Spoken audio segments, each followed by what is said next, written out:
एक खरबूज के शीशों पर आवेश स्थित है। केंद्र पर स्थित कैपिटल क्यू आवेश पर लगने वाले बल का परिमाण बताओ। इस तरह के दो प्रश्न बता चुके हैं। थोड़ा सा आवेश को हमने बदल दिया है कि देखें आप कितना समझ पाए हैं। तो समझ शून्य के बराबर है। अब देखिए बी आवेश के कारण इसके केंद्र पर स्थित क्यू आवेश पर लगने वाले बल की दिशा ई बी ये हो गई और शीर्ष ई पर रखे क्यू आवेश के कारण बल की दिशा ये हो गई। ये दोनों बल है, तीव्रता नहीं है। ये दोनों बल एक दूसरे के प्रभाव को निरस्त कर देंगे। डी पर स्थित आवेश के कारण ईडी की एफडी की दिशा इधर होगी और ए पर स्थित आवेश के कारण एफ ए की बल की दिशा इधर हो जाएगी। ये दोनों फोर्स एक दूसरे के प्रभाव को निरस्त कर देंगे। सी पर स्थित एफ सी और ये एफ दोनों एक दूसरे की ही दिशा में हैं, इसलिए ये दोनों जुट जाएंगे।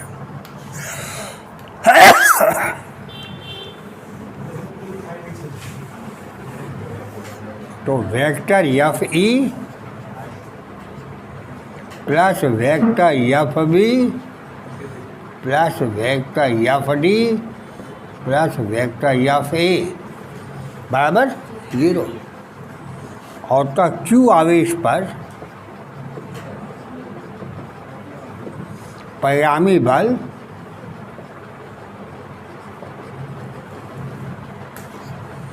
वेक्टर एफ बराबर vector F D plus vector F.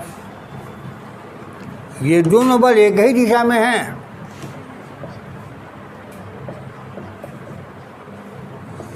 One upon 4π/0 capital Q into Q बटा यल का वर्ग।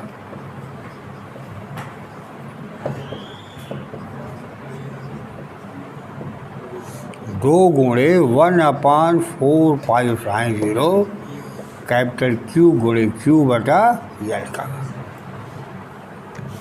किधर? केंद्र से एफ की ओर। कठिन सवाल था,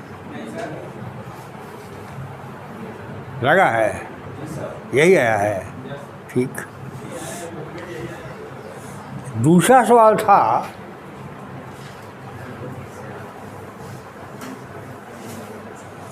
कि आवेश Q को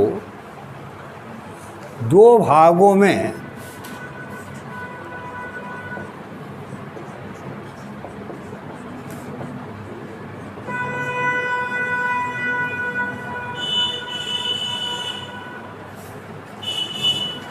इस प्रकार बांटा गया है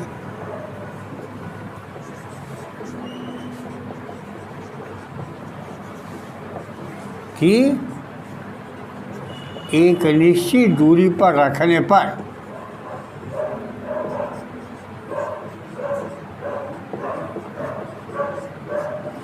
वैद्युत बल अधिकतम हो।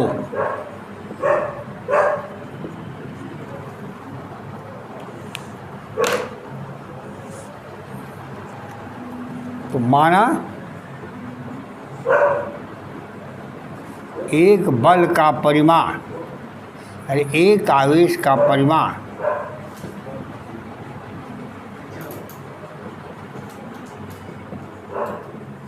Q डैश है, तो दूसरा आवेश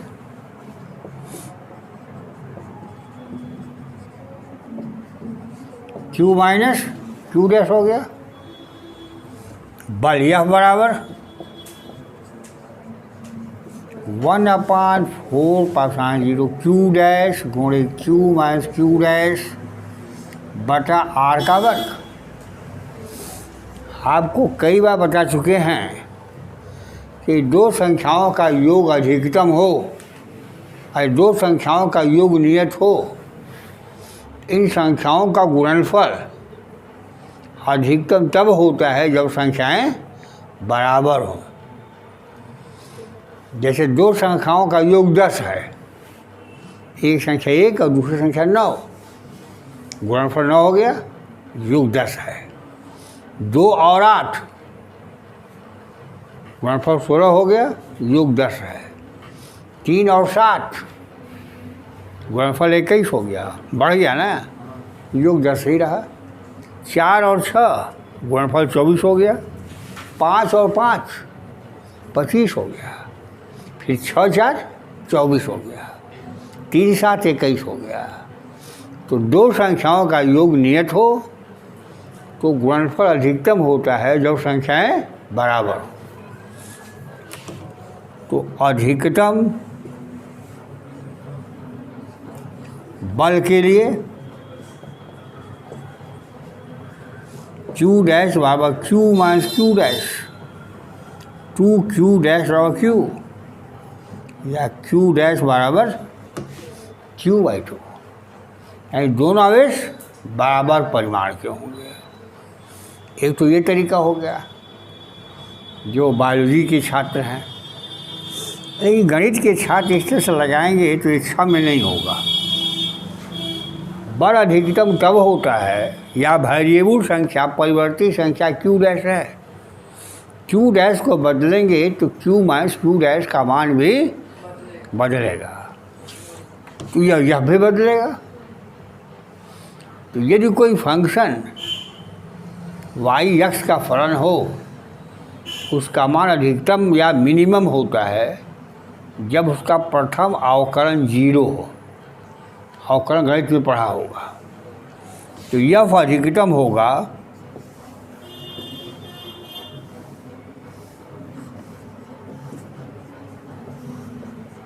यदि बराबर 0, प्रथम अवकलन 0 हो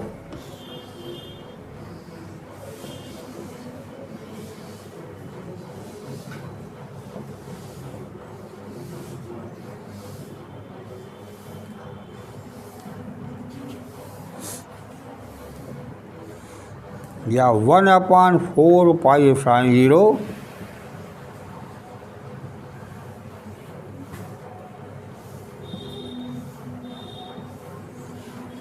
क्यू डैश स्क्वायर बराबर 0।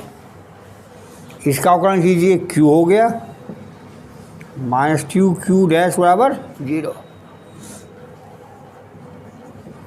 क्यू डैश बराबर क्यू, तो क्यू डैश बराबर q/2। नहीं आसान है। इसका अवकलन करेंगे, यफ का मान इतना है,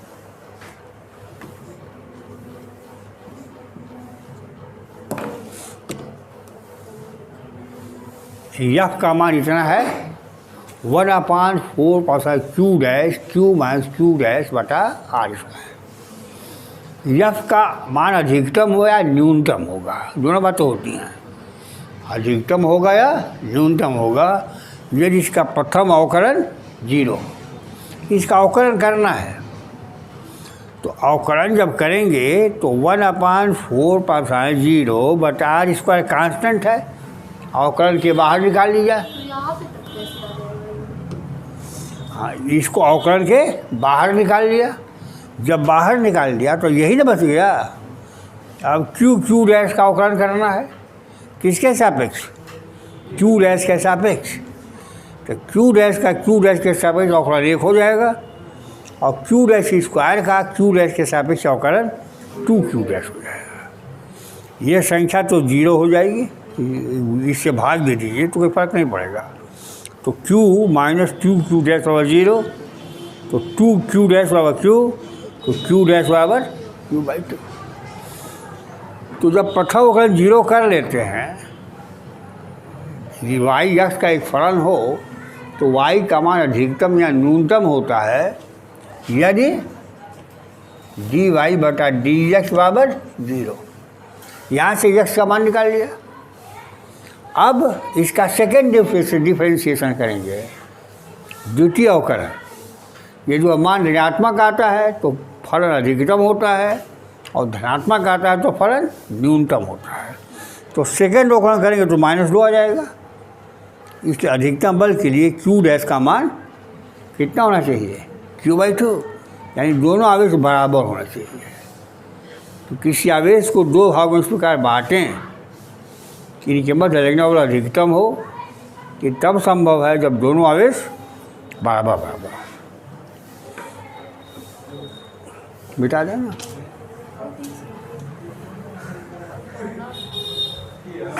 वैद्युत द्विध्रुव की निरक्षीय स्थिति में वैद्युत क्षेत्र की तीव्रता, देखिए अक्षीय स्थिति, ये -Q और +Q आवेश हैं, एक दूसरे से 2L दूरी पर स्थित हैं। केंद्र से R दूरी पर वैद्युत क्षेत्र की तीव्रता निकालनी है तो दोनों आवेश के कारण अलग अलग वैद्युत क्षेत्र निकाल कर जोड़ सदिश विधि से जोड़ दीजिए। तो धन Q आवेश के कारण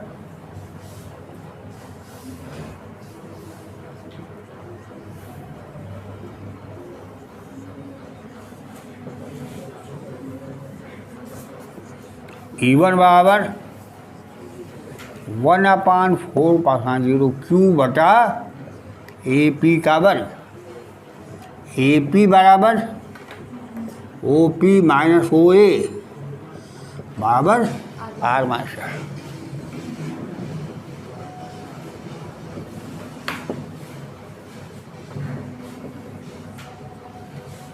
R माइनस L का होल स्क्वायर। ऋण Q आवेश के कारण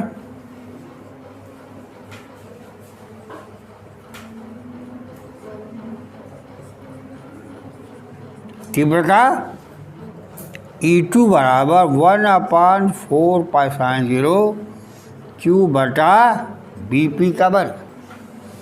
BP बराबर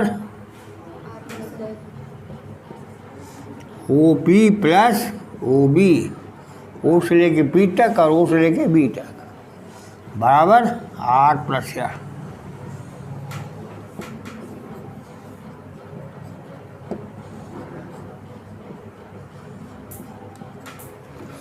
परिमाण निकाल लिया। ये धन आवेश है तो दिशा इधर होगी, ऋण आवेश के कारण दिशा इधर होगी। कि बता E बराबर E1 minus E2।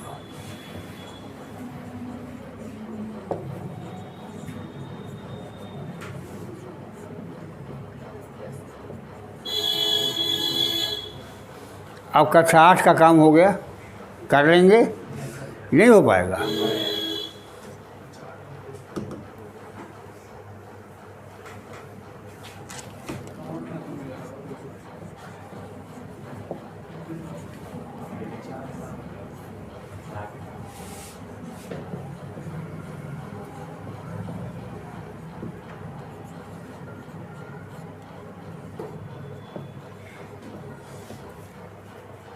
A minus A plus B minus A minus B का वर्ग 4AB होता है।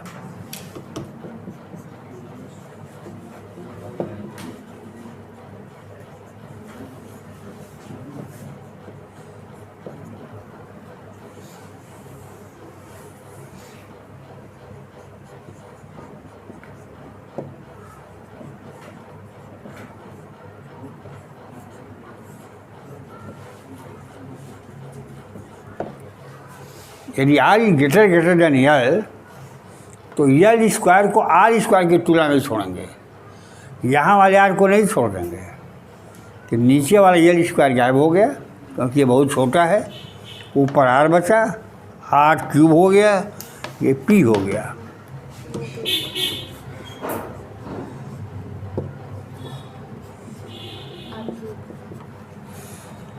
वेक्टर फॉर्म में लिखेंगे तो वेक्टर E बराबर 1/4 पाई sin 0 वेक्टर 2p बटा क्यू, क्योंकि पी ई की दिशा वही होगी जो वैद्युत द्विध्रुव आघूर्ण की दिशा है।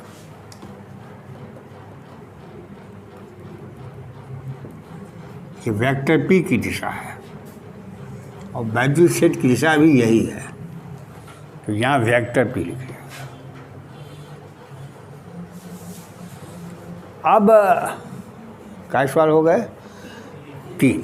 चौथा सवाल था वो भी नहीं आया होगा। हमने पढ़ लिया था कि वैद्युत द्विध्रुव संतुलन से थीटा कोण पर स्थित है, हैं? तो जितना आप कार्य करेंगे वही कार्य ऊर्जा के रूप में संचित हो जाएगा। तो किया गया का W बराबर होता है PE × 1 माइनस cos थीटा। तो वैद्युत ऊर्जा में, वैद्युत स्थिति में ह्रास कितना होगा? इतना ही ना होगा। तो ऊर्जा में ह्रास बराबर -PE × 1 माइनस cos थीटा। जितना कार्य किया वही ऊर्जा के रूप में संचित हुआ, लौटा तो वही संचित ऊर्जा खर्च हुई और यह स्थिति ऊर्जा में ह्रास हुआ और यही ऊर्जा गति ऊर्जा में रूपांतरित हुई। ऊर्जा में ह्रास बराबर -PE × 1 माइनस cos। आई बात समझ में? ज़्यादा थोड़ा सा टिपिकल में जाते तो कहते हैं कि संतुलन में ऊर्जा U0 बराबर -PE, थीटे में ऊर्जा U थीटा बराबर -PE cos थीटा। तो ऊर्जा में ह्रास बराबर U0 -U थीटा -PE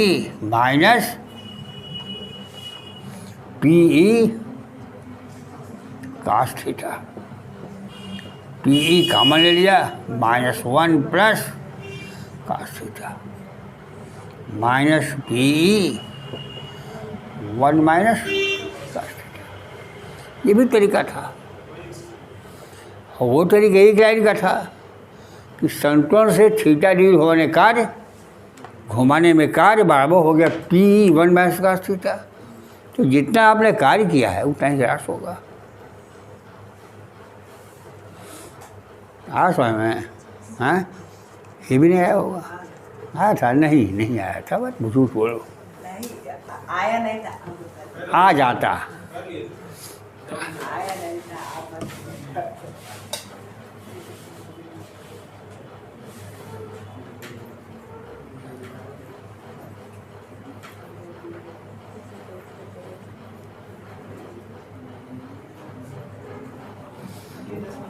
इसके कारण बल निकाल लिया F1,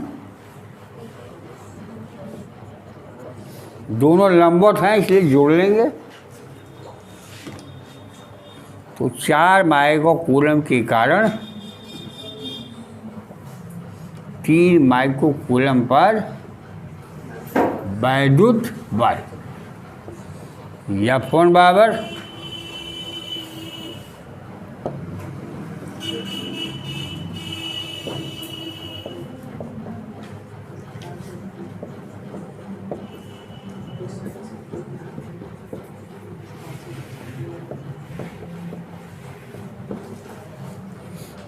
यही हो गया।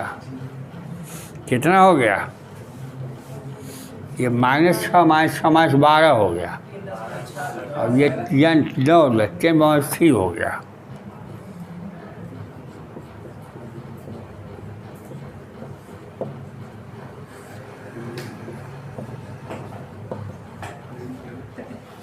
सोलह इंटू 4 हो गया। ये चला गया ऊपर, ये 600 के 16, 27/4 × 10 न्यूटन पर कूलम। F2 बराबर 9 × 10⁻9 3 × 4 इंटू 10⁻−12 बटा 3 × 10⁻2 का होल बल। और परिमेय तो E बराबर, अब परिमेय बल F बराबर करने में F1 का वर्ग प्लस F2 का वर्ग। दिशा ये हो गई, हो गया। ये कोण चाहे तो थीटा निकाल लें, tan थीटा बराबर F2 बटा F1। हल हो गया ना कि नहीं हुआ? हल करें आगे भी नहीं ना। इस तरह से आपको अपनी औकात मालूम हो गई, फिर पढ़ जाइए। हाँ,